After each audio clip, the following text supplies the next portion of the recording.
Dan saat ini kita sudah terhubung melalui video conference ada Mas Andika Cipta Labora, analis dari PT Kanaka Hita Sulfira. Selamat pagi, Mas Andika. Halo, selamat pagi Mas Wiki. Baik, terima kasih sudah bergabung di Market Buzz kali ini di Power Breakfast. Kalau kita lihat pergerakan dari IHSG selama sepekan yang kemudian catatkan koreksi 0,45%, analisis Anda seperti apa, Mas Andika?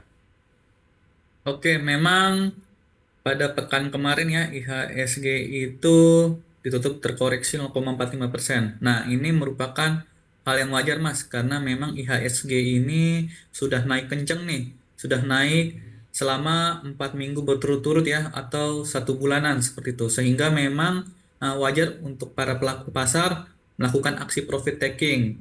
Lalu juga kalau dari data fundamental dari globalnya, perlambatan ekonomi Cina di mana pada awal pekan lalu tercatat PDB Cina kuartal 2 2024 itu sebesar 4,70% ya, dibandingkan dengan 5,3% YoY di kuartal 1 2024. Jadi PDB Cina ini mengalami perlambatan sehingga memang ini juga menjadi salah satu katalis negatif untuk pergerakan IHSG. Kalau dari teknikal, memang IHSG ini udah berada di area resisten ya. Ini di 7403 seperti itu, Mas.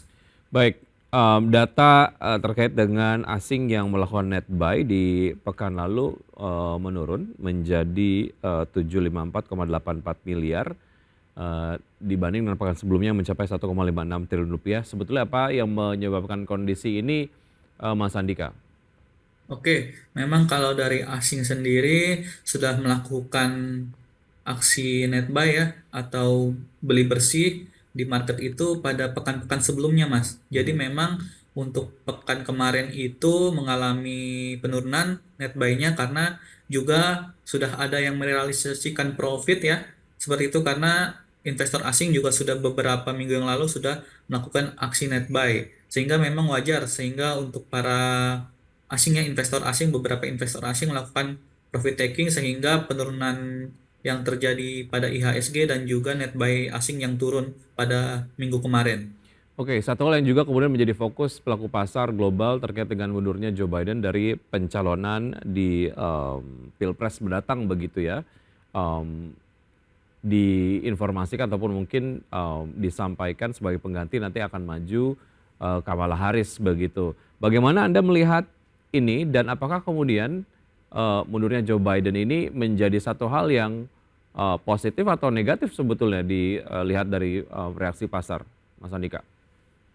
Oke, kalau saya lihat sih, kalau pandangan saya sendiri ini menjadi katalis negatif ya, karena untuk saat ini hanya Donald Trump nih yang memiliki pengalaman sebagai presiden AS.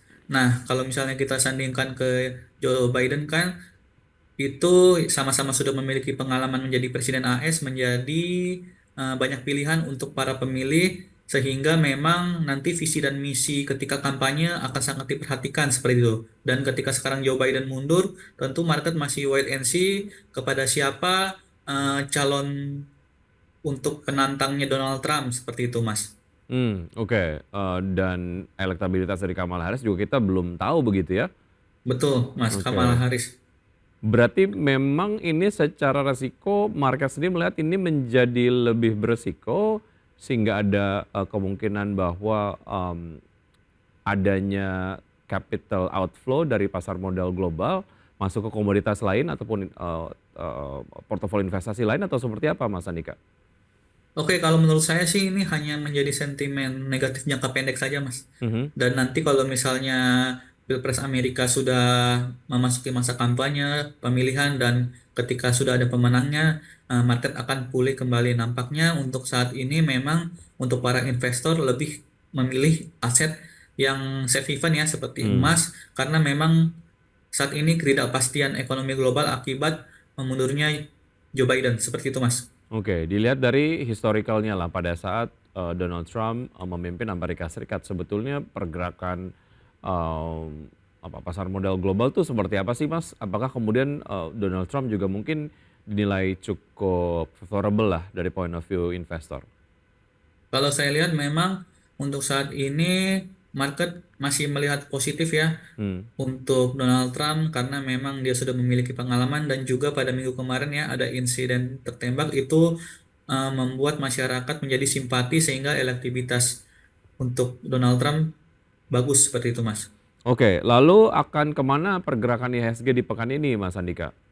Oke, kalau menurut saya IHSG setelah pada perdagangan kemarin hari Jumat ya ditutup melemah, nampaknya akan mencoba tes support di 7207 nih. Nampaknya masih akan ada potensi pelemahan kepada IHSG.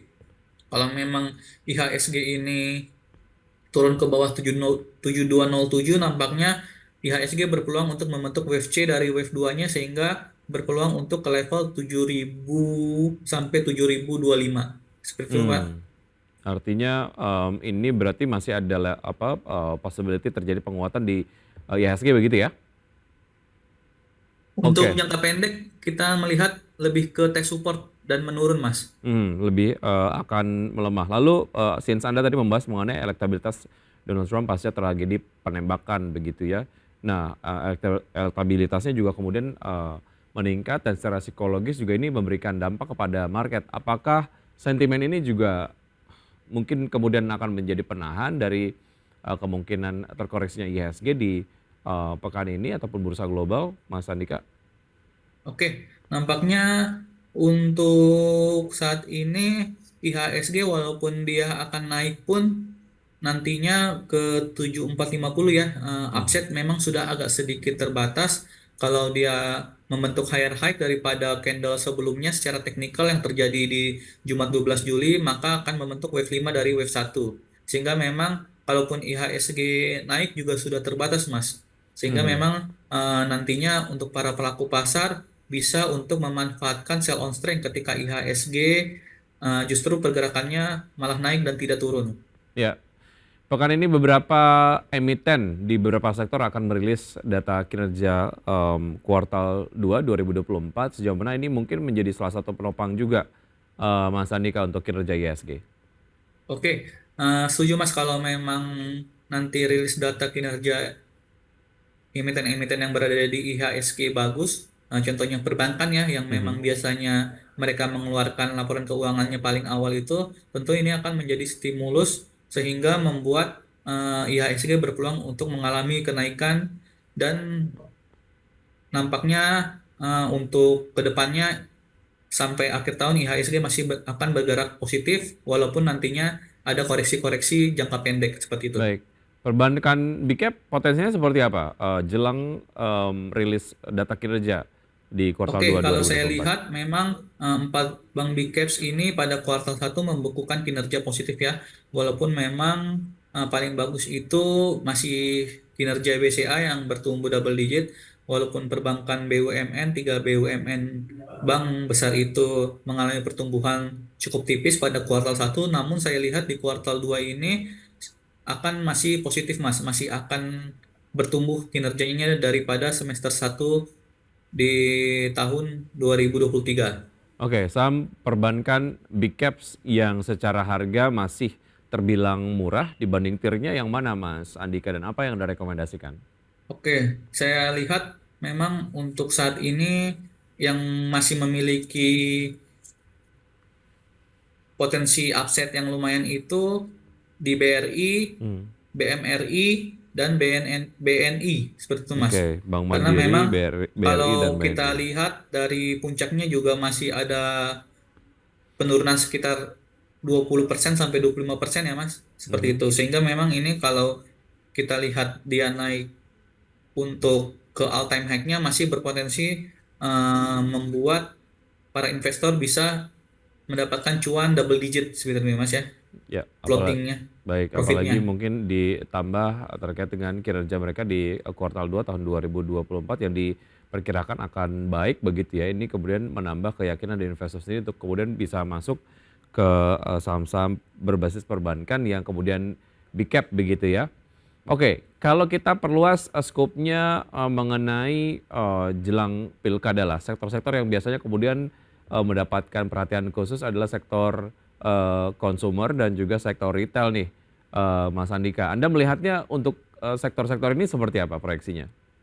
Oke, kalau lihat memang konsumer karena adanya daya beli meningkat ya, konsumsi meningkat seperti itu karena seperti biasanya ada bansos ya ketika pemilu atau pilkada terjadi, memang nampaknya nantinya di kuartal 4 ya lebih ya karena memang kampanye dan pemilihan itu di Oktober hingga akhir November. Mhm, Nampaknya nanti di Oktober hingga akhir November pergerakan saham-saham konsumer dan retail akan kembali bergairah seperti itu karena memang mhm. terkena sentimen pilkada yang akan Oke. menaikkan daya beli masyarakat. Konsumer dan retail yang menarik yang mana saja Mas Kalau sahamnya? saya di technical sendiri melihat untuk saat ini di consumer sendiri yang menarik ada ICBP ya. Hmm, Dia sudah berhasil break resisten tren lainnya. Nah, terdekatnya memang akan berpeluang ke 10.800. Dia baik. akan ke 11.150 maaf Mas ICBP untuk ya? menguji resistennya. Baik. Untuk retail? Retail, memang retail ini masih banyak yang bergerak secara downtrend, namun Hmm, saya melihat yang sudah mulai ada tekanan beli dan berpotensi rebound itu ada MAPI, Mas. baik. MAPI dan juga ICBP tadi Anda rekomendasikan ya dari sektor retail dan juga consumer goods. Baik. Mas Andika, kita lanjutkan usaha jeda berikut ini tentunya dengan saham-saham pilihan dari Anda dan pemirsa tetap bersama kami akan segera kembali.